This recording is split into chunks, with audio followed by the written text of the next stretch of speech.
Okay. Hey everyone, it's Alex and Ryan's first podcast, and it's on how the 20th century should be remembered. Yeah, it is. Yes, it is. This is for radio, for all you teens who don't think the 20th century is of any relevance at all. Yeah, it's not cool at all. And so now we're live from Radio History for Miss Heisman. Yeah. And now, the first thing that we think should be known from the 20th century is World War One. First World War. Yeah, First World War. But no, it doesn't really matter. Anyway, Ryan, you start going. Okay. World War One was between Germany and Austria-Hungary against France, Russia, Serbia and Britain. Not very fair, is it? At the beginning of the war, Alex? Yeah, thank you, Ryan. Yeah, Germany had 2.2 million professional soldiers, 40 battleships, and had spent $60 billion on arms. To you, Ryan. Britain had 711,000 professional soldiers, 64 battleships, and had spent 50 million on arms. It's harder than you think to say it, actually. Yeah, and now Russia has spent they had 1.2 million professional soldiers, 16 battleships, and had spent 67 million on arms, aka weapons. Don't interrupt me, Ryan. Silly boy. Austria-Hungary had 810,000 professional soldiers, 16 battleships, and had spent £22 million on arms. You're not very good at this, Ryan. Don't know why I'm doing it with you. I suppose it's your voice recorder. Go on. But yes, France had 1.25 million professional soldiers, which is not very good against Germany, but who cares? 28 battleships, and had spent 37 million on arms. The Battle of the Somme started in July the 1st, 1916. It was a very memorable battle. Yeah. It lasted until November 1916. For many people, the Battle of the Somme was the battle that symbolised the horrors of warfare in World War One. Like The Grudge, the horror film. You, Alex. Yeah, thank you. This one battle had marked the effect on overall casualty figures and seemed to epitomise the futility of trench warfare. Dun dun. By the end of the battle, however, the British Army had suffered 420,000 casualties, including nearly 60,000 on the first day alone. The French lost 200,000 men, and the Germans nearly 500,000. To you, Ryan.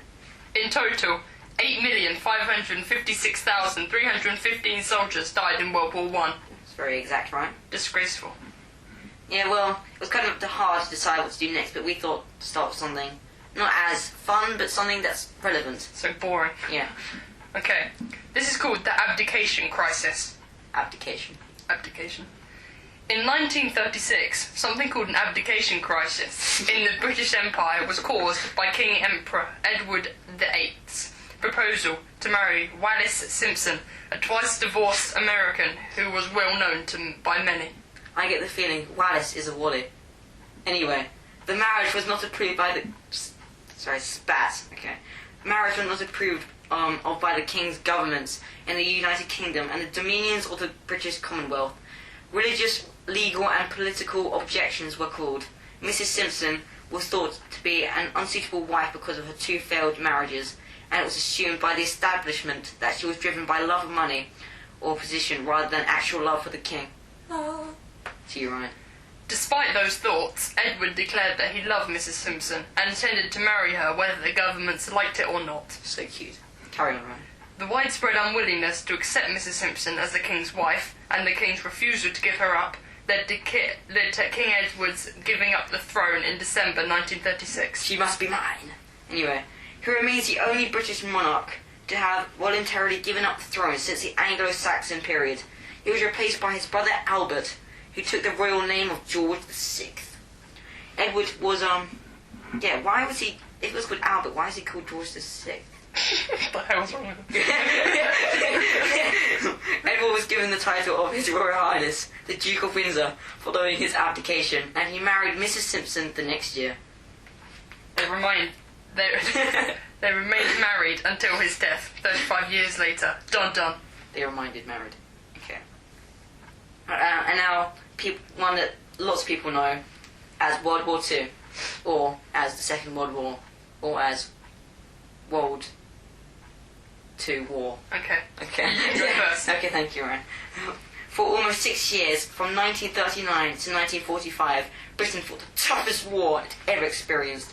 World War II was total war. Every person, every business, every service was involved. Britain did not fight alone, however. The war also involved many other countries. World War II involved 61 countries in total, with 1.7 billion people, which at that time was 3/4 of the world's population. To you, Ryan.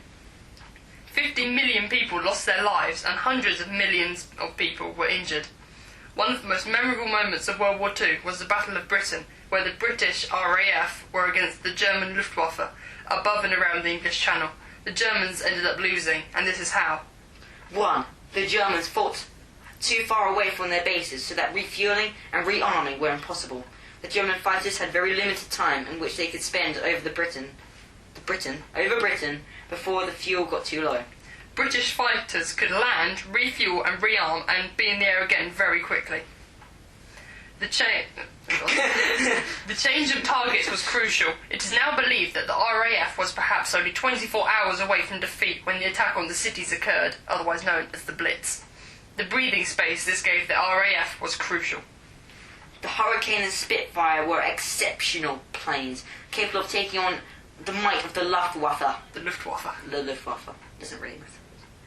Now on to D-Day, another memorable moment of World War II, but slightly more memorable, because lots of people know about it. Anyway, in June 1944 was a major turning point of World War II, particularly in Europe. Even although the initiative had been seized from the Germans some months ago, so far the Western Allies had been unable to get sufficient men that were professional and material to risk an attack on Northern Europe. Where are you, Austrian? Okay, just here.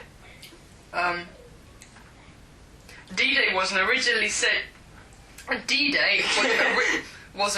scheduled for June the 5th, but the weather did not cooperate. The operation was pushed back to June the 6th, 1944. The D-Day invasion involved 5,000 ships, carrying men and vehicles across the English Channel. Stop it, honestly. as well as 800 planes dropping over 13,000 men in parachutes. A further 300 planes dropped bombs on German troops defending the beaches. Over 100,000 Allied troops made it to shore that day. The most difficult landing of D-Day was at Omaha Beach. Navigation problems resulted in many men drowning before they reached land. Omaha Beach.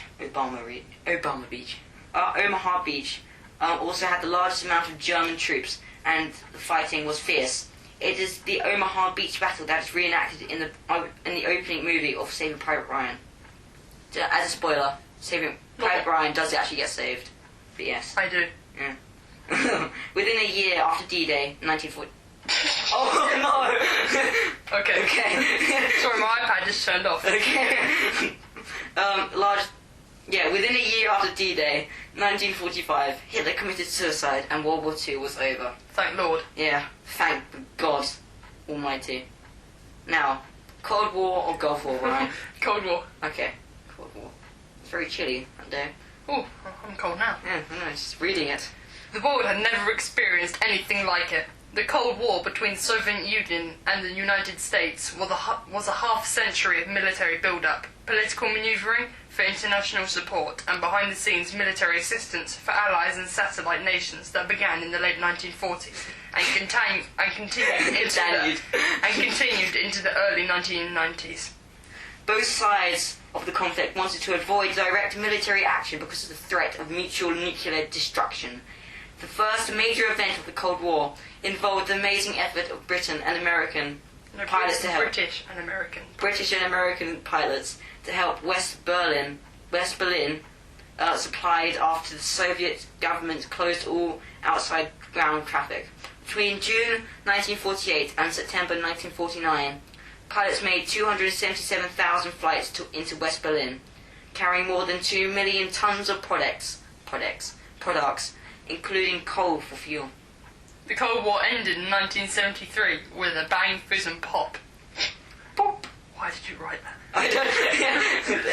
Make it more interesting. Okay. Now, the last thing that we honestly think should actually be remembered was the Gulf War. The day when people Play golf. Yeah, they played golf as a war. But anyway, moving on. The Gulf War. You, Ryan.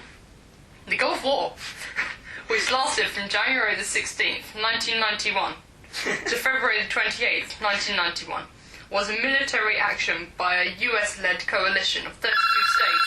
Oh, for God's God's sake! Damn phone! Okay, no, don't answer yet. Okay. I'll try and read it. Okay, was a military action.